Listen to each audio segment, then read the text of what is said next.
Good afternoon, everyone. Today we will continue lesson 14, light, laws of refraction. Last class में मैंने आपको explain किया था रिफ्रैक्शन क्या होता है and rectilinear propagation of light. Today we will discuss about different laws of refraction. What is first law? When a ray of light travels from a rarer medium to a denser medium, it bends towards the normal. अब इसका meaning क्या है? आप ये देखो, यहाँ जब light एक मीडियम से दूसरे मीडियम में ट्रैवल करती है, ये फर्स्ट मीडियम है, यहाँ एयर है एंड दिस इज वाटर. जब लाइट एयर से ट्रैवल करती है तो उसका पाथ कैसा होता है? Rectilinear, that means straight line. But अगर बीच में मीडियम चेंज हो जाए, यहाँ तो एयर है बट बीच में अगर वाटर आ जाए तो ये जो लाइट है ये अपने पाथ से बेंड हो जाएगी. लाइट बेंड हो जाएगी, मुड़ जाएगी. That is called refraction of light. First law के अकॉर्डिंग जब लाइट एक मीडियम से दूसरे मीडियम में ट्रैवल करती है, ये टॉर्च है, टॉर्च से रे ऐसे आएगी. This is incident ray. यहाँ ऊपर एयर है, नीचे क्या है? वाटर. जब लाइट एयर से वाटर में ट्रैवल करती है तो ये स्ट्रेट नहीं जाती, ये बेंड हो जाती है. ये नॉर्मल है, सरफेस पे एक नॉर्मल लाइन हमने बनाई.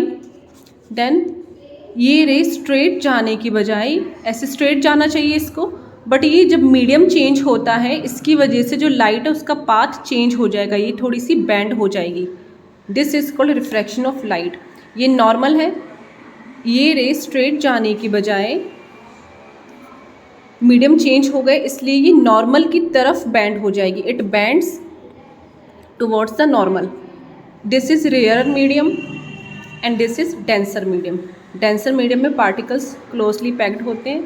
जब कोई लाइट रेयर से डेंसर मीडियम में ट्रैवल करती है तो ये इस पॉइंट पे नॉर्मल की तरफ बेंड हो जाती है. Second law, when a ray of light travels from denser medium to rare medium, it bends away from the normal. अब मैं मीडियम को चेंज कर दूँ, यहाँ वाटर है, यहाँ क्या है? Air. If I change the medium then, अब मैंने मीडियम चेंज कर दिया. डेंसर मीडियम ऊपर है एंड रेयरर मीडियम नीचे है.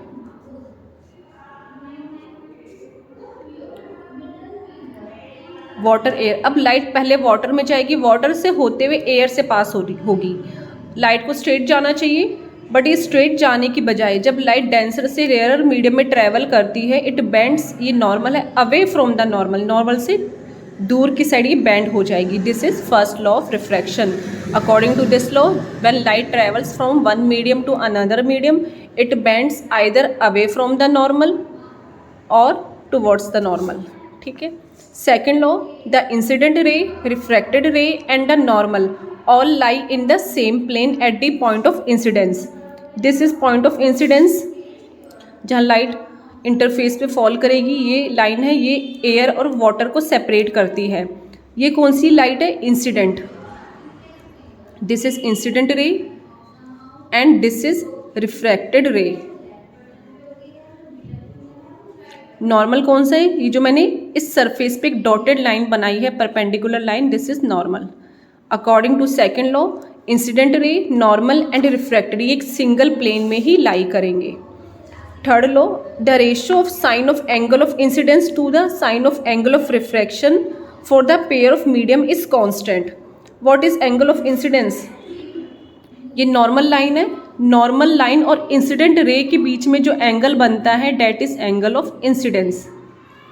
एंगल ऑफ रिफ्रैक्शन क्या होगा? रिफ्रैक्टेड रे और नॉर्मल के बीच में जो ये एंगल है, this angle is called angle of refraction. अगर आप इन दोनों का रेशो फाइंड करें, that means sine I upon sine R. ये अगर इनका रेशो फाइंड करेंगे, ये वैल्यू क्या आएगी? कांस्टेंट आएगी. अगर आप एंगल ऑफ इंसिडेंस को इंक्रीज कर देते हैं देन एंगल ऑफ रिफ्रैक्शन भी इंक्रीज हो जाएगा, बट रेशो हमेशा कांस्टेंट रहेगा. इन दोनों वैल्यू को अगर आप डिवाइड करते हैं, sine I and sine R, हमेशा एक कांस्टेंट वैल्यू आपको मिलेगी. So this equation is called Snell's law. आप ये देखिए, बीकर है, बीकर में ये ब्लू पेन है. ये ब्लू पेन से जो लाइट है हमारी आई में स्ट्रेट एंटर करेगी, बट जैसे आपने इसमें पानी डाला आप देखेंगे कैसे ये इसमें रिफ्रैक्शन होता है. ऊपर यहाँ पे क्या है, this is air and this is interface and नीचे क्या है, वाटर। अब लाइट एयर से वाटर में जाती है। एयर वाले पार्ट से जो पेन से ब्लू लाइट आती है हमारी आईज में वो स्ट्रेट आएगी, हमें पेन दिखाई दे रहा है। बट जो वाटर वाले पार्ट से ब्लू लाइट हमारी आईज में जब एंटर करेगी तो ये बेंड हो जाएगी। इसलिए आपको देखो पेन का जो पोजीशन है थोड़ा सा शिफ्ट होता हुआ दिखेगा। दिस इज रिफ्रैक्शन, ठीक है। बिकॉज ऑफ रिफ्रैक्शन पेन का जो पार्ट वाटर में है वहाँ पे रिफ्रैक्शन होगा, तो इस वाले पार्ट से जो लाइट आ रही है वो थोड़ी सी डिस्पर्स्ड है, थोड़ा सा उसमें रिफ्रैक्शन है, बेंड हुई है वो, ठीक है, स्ट्रेट नहीं है। तो आप देख सकते हैं पेन का पोजीशन कैसे शिफ्ट हो गया है। This is because of refraction. Now refractive index क्या होता है। अब दो मीडियम है, दो मीडियम का मीनिंग है यहाँ पे वाटर है या एयर है और नीचे क्या है, वाटर है। अब यहाँ पे जो सनलाइट आती है या टॉर्च से जो रे आती है उसकी स्पीड क्या होगी, जब ये लाइट एक मीडियम से दूसरे मीडियम में जाती है इसकी स्पीड चेंज हो जाती है। यहाँ पे स्पीड है, एयर में स्पीड है ये, एंड वाटर में स्पीड इसकी चेंज हो जाती है। अगर आप यहाँ जो एयर में लाइट की स्पीड है एंड वाटर में जो लाइट की स्पीड है इन दोनों को डिवाइड करते हैं, you will get refractive index. So what is refractive index, velocity of light in air divided by velocity of light in medium।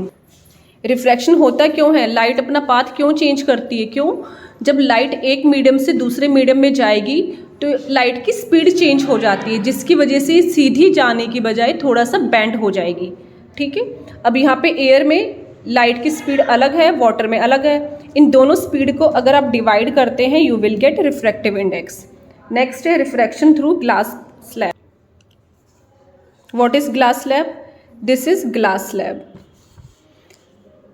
Glass slab में आप देखेंगे अगर आप इसको ऐसे रखते हैं, यहाँ से अगर आप लाइट पास करते हैं, लाइट को स्ट्रेट ट्रैवल करना चाहिए, it should travel straight in straight path, but because of change in medium, यहाँ एयर है यहाँ ग्लास है फिर ये एयर है, जब लाइट ऐसे ट्रैवल करेगी तो मीडियम चेंज हो जाएगा।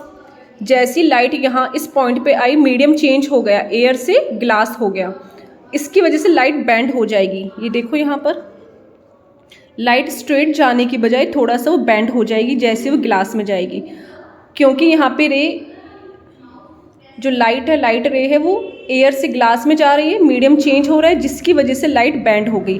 अब इस पॉइंट पे लाइट ग्लास से एयर में आएगी, जब लाइट ऐसे आगे जाएगी तो वो ग्लास से एयर में आएगी तो वो दोबारा बेंड होगी, स्ट्रेट नहीं जाएगी, वो स्ट्रेट पास नहीं होगी, थोड़ी सी बेंड हो जाएगी, ठीक है। This is because of refraction. तो जब भी ग्लास स्लैब से लाइट पास होती है तो उसमें रिफ्रैक्शन प्रोसेस होता है। अब ये कौन सी रे है, incident ray. This is angle of incidence glass slab, और ये डॉटेड लाइन जो हमने बनाई है this is normal. This is angle of refraction. ये क्या है, जो रे ग्लास स्लैब से बाहर आती है दैट इज़ कॉल्ड एमर्जेंट रे, और ये इंसिडेंट रे है। इंसिडेंट रे अगर ये ग्लास स्लैब नहीं होता, इंसिडेंट रे ऐसे स्ट्रेट पास होती, स्ट्रेट ट्रैवल करती, तो ये जो इंसिडेंट रे है और ये नॉर्मल रे है, इंसिडेंट रे को मैंने आगे एक्सटेंड किया, इन दोनों के बीच में जो डिस्टेंस है that is called lateral displacement. तो ये आपको समझ में आ गया होगा। एमर्जेंट रे यानी जो ग्लास स्लैब से बाहर रे आएगी that is emergent. This is incident ray. Incident ray को जब डॉटेड लाइन से आप एक्सटेंड करते हैं तो इन दोनों रे के बीच में जो डिस्टेंस है that is called lateral displacement. Next है रिफ्रैक्शन थ्रू प्रिज्म। अगर हम प्रिज्म लेते हैं, प्रिज्म का ये जो है this surface is triangular surface, this one is triangular surface, this first and this is second surface, and this is lateral surface. Prism कैसे बना होता है, इसमें एक ट्रायंगुलर सरफेस होता है ट्रायंगल की शेप में, और साइड में ये रेक्टेंगुलर सरफेस है, और नीचे दिस इज बेस, नीचे ये बेस है and this is rectangular surface. अब एंगल ऑफ प्रिज्म क्या होगा, जो ये ट्रायंगुलर सरफेस है this is angle of prism. अगर आप देखते हैं ये एंगल ऑफ प्रिज्म है, ये जो रेक्टेंगुलर सरफेस, दो सरफेस के बीच में जो एंगल बनेगा that is called angle of prism. जब कोई लाइट प्रिज्म के थ्रू पास होती है तो वो लाइट 7 डिफरेंट कलर्स में स्प्लिट हो जाती है। आप ये देखेंगे ये टॉर्च है, टॉर्च से जैसे आपने ऑन किया लाइट ऐसे पास होगी, अब यहाँ पे मीडियम चेंज हो गया, ये एयर है and what is this, glass. जब लाइट एयर से ग्लास में जाएगी स्ट्रेट जाने की बजाय थोड़ी सी वो बेंड हो जाएगी, ठीक है। अब ग्लास से रे, ये ग्लास है, ग्लास से एयर में पास होगी ये लाइट। जैसी लाइट ग्लास से एयर में जाती है डिफरेंट 7 कलर्स में स्प्लिट हो जाती है, ठीक है, क्योंकि white light is a combination of 7 colour.